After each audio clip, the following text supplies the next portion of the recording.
নমস্কাৰ business line এডমিশ্যনত মই নিৰঞ্জন বৰ্মন আপোনালোকক স্বাগতম জনাইছোঁ। তো ইয়াত টাৰ্কিৰ পোৱালি ব্ৰুডিং কৰা হৈছে। তো টাৰ্কিৰ পোৱালিবিলাক ব্ৰুডিং কৰাতে সদায় সাৱধান, মানে তলত যদি নিউজ পেপাৰ দিয়ে বা স্লিপ কাটি যাতে নাযায় ভৰি, ইহঁতৰ স্লিপ কাটিলে কি হয় ভৰিটো দুইফালা হৈ যাব, দুফালে যাব এনেকৈ, কিন্তু ইয়াতে লৰচৰ কৰিব নোৱাৰে। আৰু যদি ওলোটা হৈ যায় পোৱালিটো এনেকৈ ওলোটা হ'ল, জিৰো পোৱালি যদি ওলোটা হৈ যায় তেতিয়াহ'লে উঠিব নোৱাৰি, পোৱালিটো লেংৰা হৈ যায়। এইটো দেখাই পাই আছে যে ৰছী বান্ধি দিছোঁ মই এটা পোৱালিত, এইটো ৰছী বান্ধি দিছোঁ, এইটো ভৰিত কমকৈ খোজকাঢ়ে, এইটো চাওক।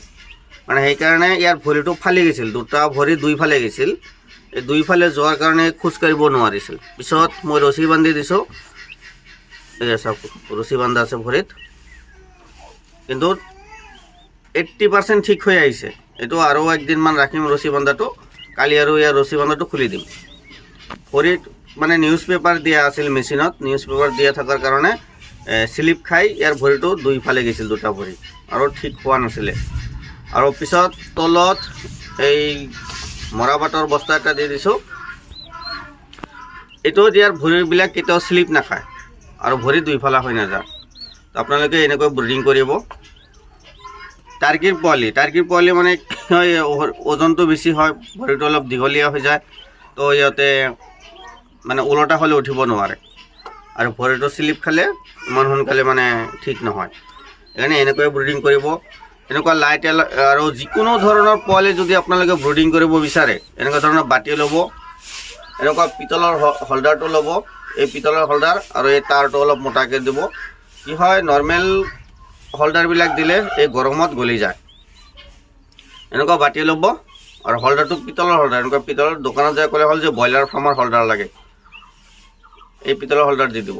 এনেকুৱা বাতি লগাই ল'ব, তাপমাত্ৰাটো ওপৰত নাযায়, লাইটটো বাহিৰত নাযায়। এই জেগাখিনিত মানে হিটটো বেছিকৈ পৰিব, এই বগা জেগাখিনি দেখা পাই আছে, ইয়াত হিটটো মানে বেছিকৈ পৰিছে, চাৰি চাইডত হিটটো কমকৈ আছে। এতিয়া পোৱালিবিলাকৰ যদি বেছি গৰম লাগি যায় পোৱালিবিলাক ছাইডত যাব, আৰু যদি ঠাণ্ডা লাগে তেতিয়াহ'লে লাইটৰ তলত আহিব। তো যদি গোটেইকেইটা পোৱালি লাইটৰ তলত থূপ খায় তেতিয়া ভাবিব যে নাই গৰমটো কম হৈছে, থূপ খালে পোৱালিবিলাক মৰি যায়। এটা কোণত যায় এনেকৈ থূপ খাব, এই থূপ খালে পোৱালি এটাৰ ওপৰত এটা পোৱালি উঠিব আৰু পোৱালিৰ মৰ্টেলিটি হৈ যাব। কিন্তু ইয়াত পোৱালি বহুত কমকৈ ৰাখিছোঁ, টাৰ্কিৰ পোৱালি বহুত কমকৈ ৰাখিব লাগে, কমকৈ ৰাখিলে এইটোৰ মৰ্টেলিটি একদম 0%। চাওক, আৰু মোৰ ঘৰটো হৈছে কামৰূপ জিলা বক মালিবাৰী সত্ৰ, কামৰূপ জিলা বকৰ পৰা 40 কিলোমিটাৰ, গোৱালপাৰা জিলা ধূপধাৰাৰ পৰা 15 কিলোমিটাৰ। তো ডেলিভাৰী দিয়াৰ সুবিধা আছে, অল নৰ্থ ইষ্ট ডেলিভাৰী দিয়াৰ সুবিধা আছে, কিন্তু কোৱান্টিটি যদি অলপ বেছিকৈ লয় অল নৰ্থ ইষ্ট ডেলিভাৰী হৈ যাব, কিন্তু ডেলিভাৰী চাৰ্জখিনি এক্সট্ৰা, ইয়াৰ দামখিনি এক্সট্ৰা আহে।